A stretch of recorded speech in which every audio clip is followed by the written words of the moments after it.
اٹک سے MB news کے نمائندے حمید احمد آوان کی رپورٹ کے مطابق جماعت اسلامی ضلع اٹک اپنا جلسہ عام 4 جنوری 2026 کو اٹک شہر میں کرے گی۔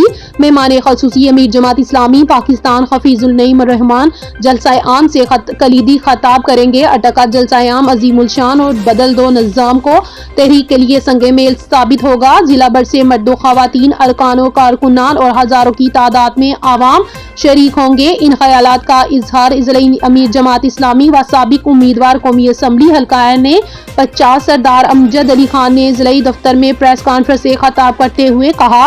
ان کے ہمراہ امیر تحصیل میاں محمد جنید، سابق کونسل شہاب رفیق ملک، ناظم نشر و اشاعت سید ثناء اللہ بخاری اور لیاقت عمر بھی تھے۔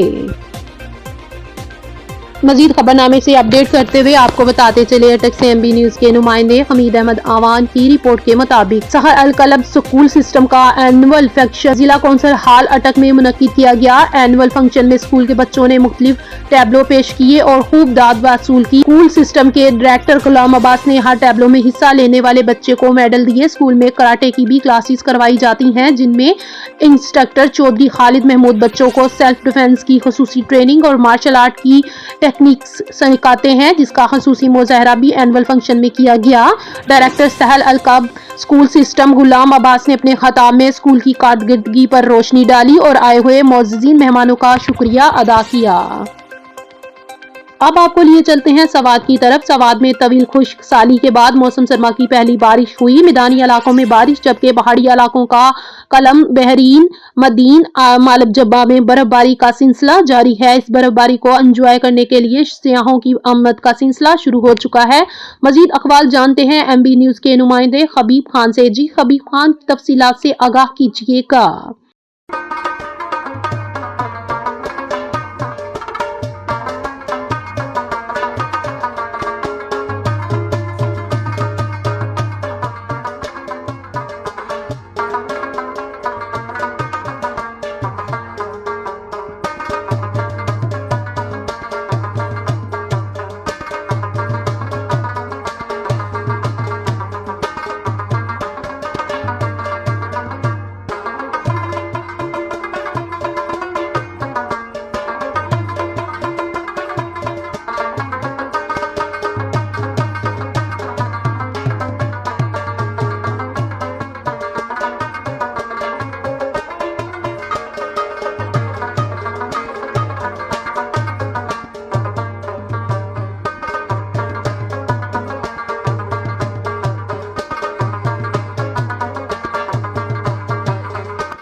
شکریہ جی، بالکل سوات میں موجود ہوں۔ سوات میں طویل خشکسالی کے بعد کل شام سے وقفے سے میدانی علاقوں میں بارش، جبکہ پہاڑی علاقوں میں برف باری کا سلسلہ شروع ہو چکا ہے۔ اس وقت اگر میں بات کروں تو بحرین، مدین، کالام اور اتروڑ، وہاں پر برف باری کو انجوائے کرنے کے لیے سیاحوں کا آمد کا سلسلہ جاری ہے۔ ساتھ میں سیاحوں کو بھی ایک پیغام دینا چاہوں گا کہ جب بھی سوات رخ کرنا ہے تو اپنے ساتھ گرم ملبوسات اور ساتھ چینج گاڑیوں کو لگوانا بہت ضروری ہے۔ اس وقت اگر میں بات کروں تو موسم انتہائی پیارا ہو چکا ہے۔ مقامی لوگوں کے ساتھ سیاح بھی گرم پکوان کھانے میں مصروف ہے۔ جی، خبروں کے سلسلے کو اور مزید آگے بڑھاتے ہوئے آپ کو بتاتے چلے منڈی بہاولدین سے MB نیوز کے نمائندے سید شکیل عباس کی رپورٹ کے مطابق سینئر صحافی محمد انور زگڑ، نمائندہ ایکسپریس گوجرا کے چھوٹے بھائی حاجی خالد محمود زگڑا کا بخش الہی سے انتقال ہو گیا تھا۔ ان کا ختم کل مرکزی جامع مسجد گوجرا میں ادا کی گئی۔ علاقہ بھر سے معززین سیاسی اور سماجی اور مذہبی شخصیات نے بھرپور شرکت کی۔ MPA چودھری محمد اختر بوسال کے صاحبزادے چودھری خادی بوسال، میجر ذوالفقار علی گوندل کے علاوہ صحافی برادری میں شیخ ایاز احمد، منیر احمد، تجمل محمود جنجوعہ، سید شکیل عباس، محمد ارشد قریشی، سید محسن شاہ، محمد اسلم جاوید، تصدق حسین، محمد آصف ضیاء کے علاوہ دیگر نے شرکت کی۔